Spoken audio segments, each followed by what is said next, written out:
Hi, this is Eric White. Today I am going to do a little presentation on what I learned about Git recently. This presentation is going to be at the 30,000 foot view. I'm going to cover no details in this presentation. I thought original source code control systems were pretty cool. However, Git is a different animal altogether. I recently had occasion where I had to come up to speed on Git, so I applied myself to studying it, and this is what I learned. This book, Pro Git by Scott Chacon, is a good book for professional developers to learn about Git. This video is presenting what I consider are the key points from that book with regards to understanding the architecture of Git. This video is not a replacement for this book, it's just to establish context, but you will need all the details that are in that book. First thing is, you have to forget just about everything you ever knew about source code control systems. Well, not everything, but you have to forget a lot. What Git can be equated to is a branching, logging file system. We can create nodes, we can merge nodes if we want to. Then at any point in time you can set a head pointer to point to one of these nodes on the tree. When you do this, the files in your directory that holds the repo reflect the state of the tree at that node.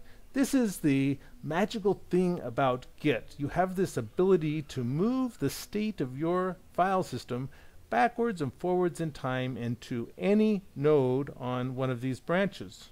One small point, there are some strategies around branching, whether you have one long-lived branch or several long-lived branches. The strategies are basically pretty simple.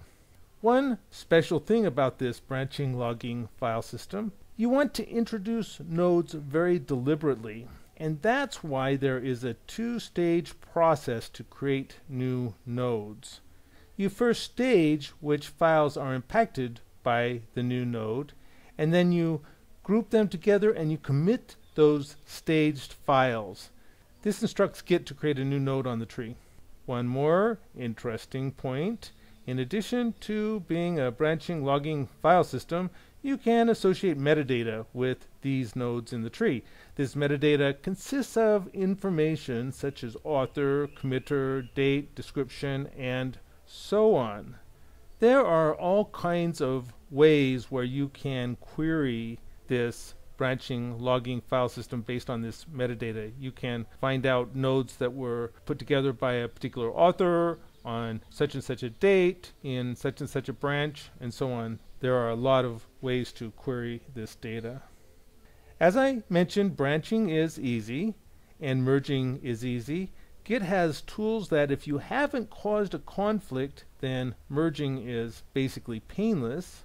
Sometimes in a very long project, you may not want to see so many branches. You've completed the work in those red squares. You don't necessarily need to see that there was a branch. You can just slide those changes up to the top of the branch, and this is what rebasing is. It's just a fancy merge. And as we all know, another important characteristic of Git as a system is you can publish your file systems, your repositories. You can make your tree available to other developers and they can make their trees available to you. We can move branches from any tree to any other tree with ease. There are some graphical tools and GUIs that you can use. So far I've only played around with Git-K and it seems very useful. I'm sure there's a lot of other cool stuff out there. Next interesting point about Git as a system is that it has an entire website built around these repositories, so it makes it easy to manage them and to collaborate with other contributors to a project. How did I study Git? I read the PDF version of Scott Chacon's book. I do this process where every time I read a sentence and make sure that I understand that sentence exactly and completely, then I can put a little teeny highlight at the end of the sentence or at the end of that phrase or whatever. So I go through in detail. I make extensive notes as I'm going through the system at this level of detail. That's all I'm going to cover in this video. Super high level, short and sweet. Cheers.